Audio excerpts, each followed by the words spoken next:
Édition 10, 10 minutes pour revenir sur les faits saillants de l'actualité, du lundi au vendredi, tous les matins et tous les soirs entre 10h et 10h10 sur la télévision nationale d'Haïti.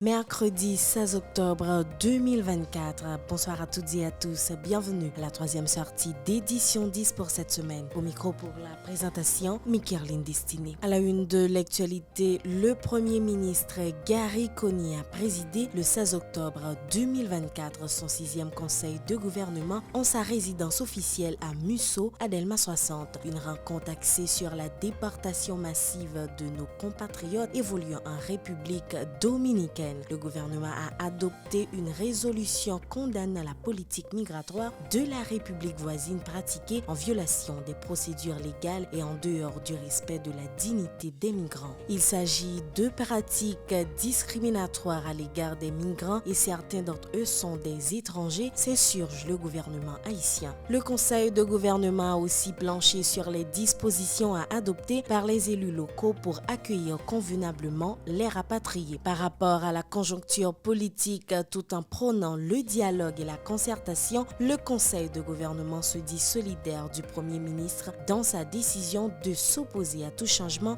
de ministre en dehors de la Constitution et de l'accord du 3 avril 2024 réglementant la période de transition pacifique et ordonnée. Toujours dans l'actualité, commémoration le 17 octobre 2024 des 218 ans de l'assassinat de l'empereur Jacques Ier. Jean-Jacques Dessalines, le projet de société et les réalisations d'un révolutionnaire exemplaire est le thème retenu cette année pour cette commémoration, a informé le ministère de l'Éducation nationale et de la formation professionnelle. Le MENFP a souligné que la disparition brutale de l'empereur Jacques Ier reste un fait majeur dans l'histoire nationale. Pour les responsables, les jeunes devraient se l'approprier en vue de la construction d'une conscience nationale pour contribuer au relèvement du pays confronté à des défis multiples. Par ailleurs, le MENFP rappelle l'urgence de renforcer la conscience des jeunes autour d'événements marquant notre vie de peuple en vue d'un engagement plus responsable, plus résolu dans la réorganisation et la consolidation de la nation, selon un communiqué portant la signature du ministre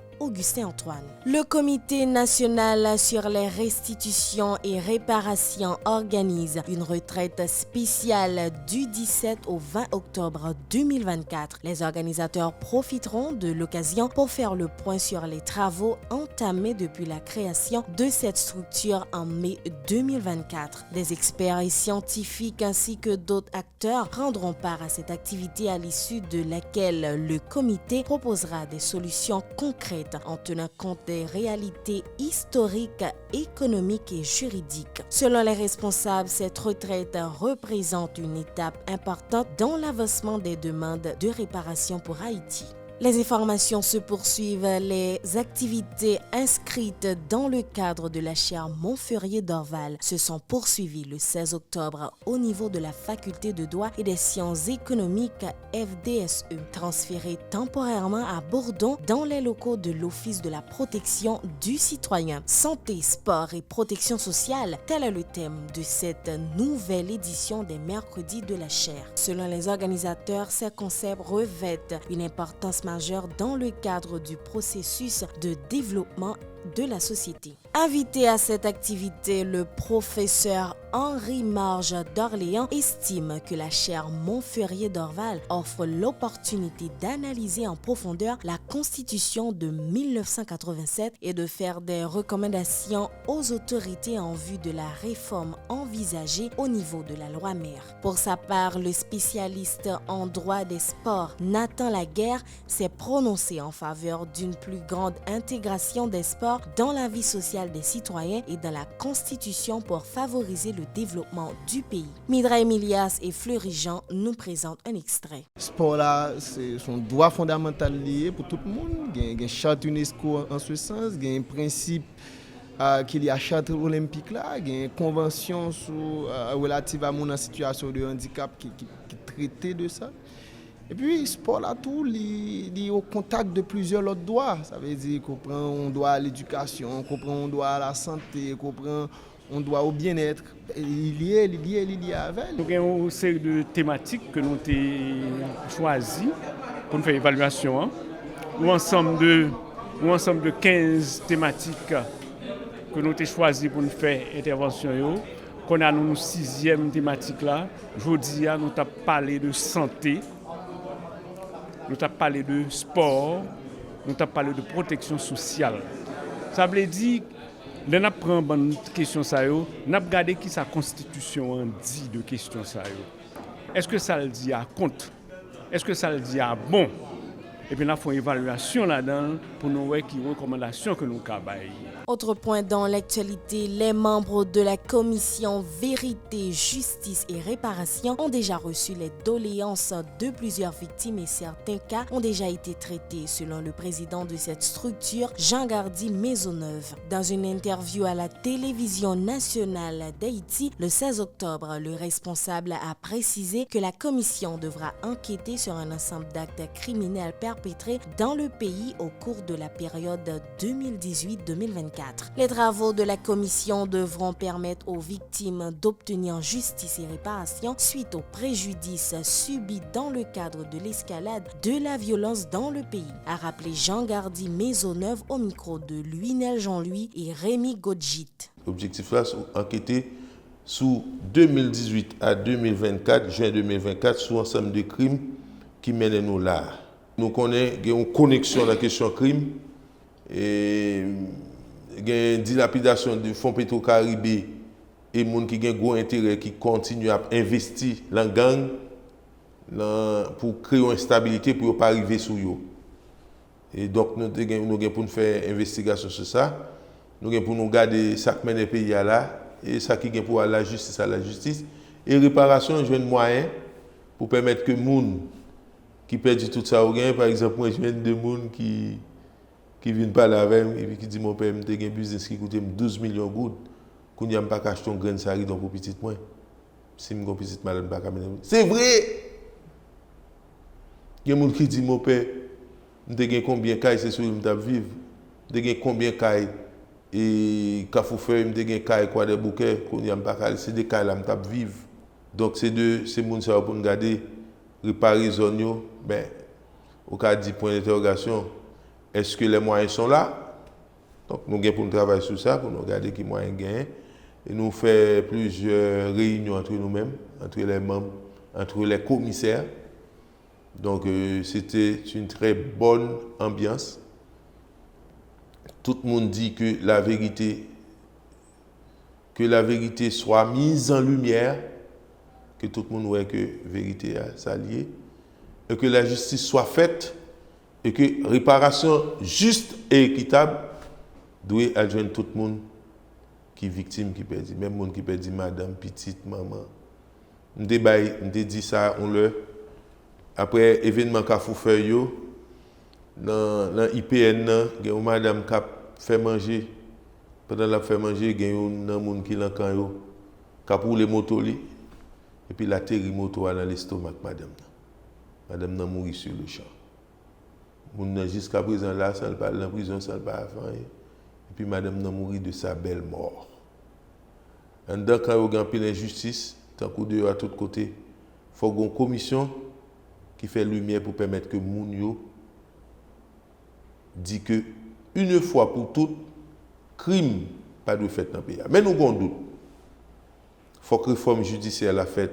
Les employés de la Direction générale des impôts DGI à l'avenue Christophe ont repris du service le 14 octobre 2024 après plusieurs semaines de débrayage pour exiger de meilleures conditions de travail. Il affirme avoir observé une trêve suite à une rencontre avec la ministre de l'Économie et des Finances, Marie-Kathleen Florestal, qui a promis de répondre à leurs attentes. Ils en ont profité pour critiquer la mauvaise gestion du responsable de la DGI, Jean-Emmanuel Casséus. Écoutons les déclarations de Profène Nocent qui s'exprimait au nom de ses collègues au micro de Paki Sainte-Croix et Fleury Jean.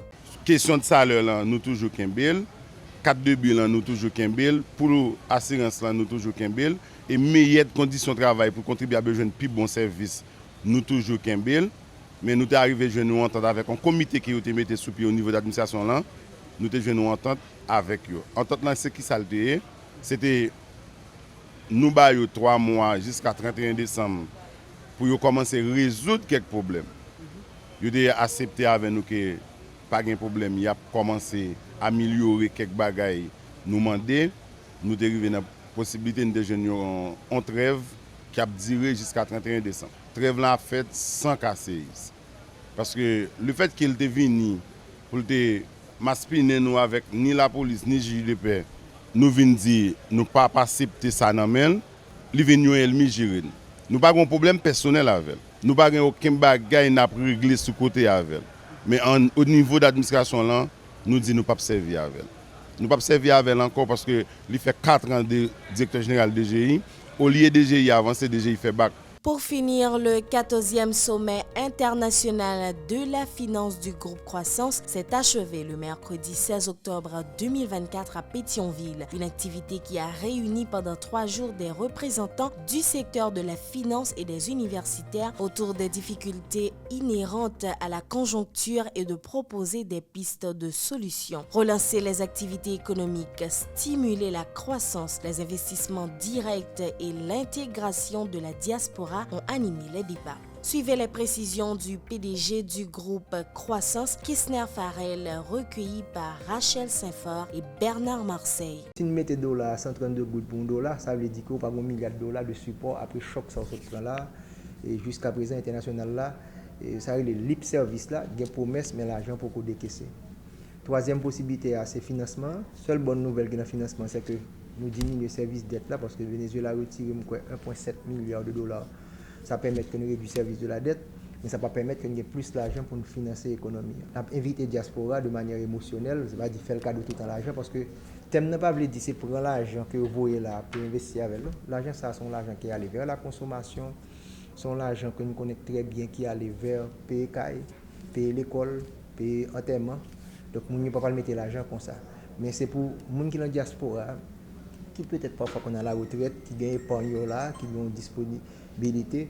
Donc, comment peut-on joindre des opportunités? Je dis, ce n'est pas seulement le capital haïtien qui existe, dans le grand nord pays, dans le grand sud pays, nous avons besoin de manger, l'agriculture supposée faite. Une présentation que M. Boisson a faite là qui montre comment l'agriculture a passé en moins de 30 ans, de plus de 30% pour produit intérieur brut là, je dis à la moins de 20% pour produit intérieur brut là.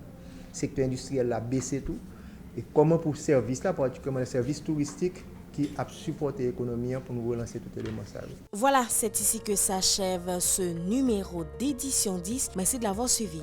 Au revoir et à bientôt. Édition 10, 10 minutes pour revenir sur les faits saillants de l'actualité, du lundi au vendredi, tous les matins et tous les soirs entre 10h et 10h10 sur la télévision nationale d'Haïti.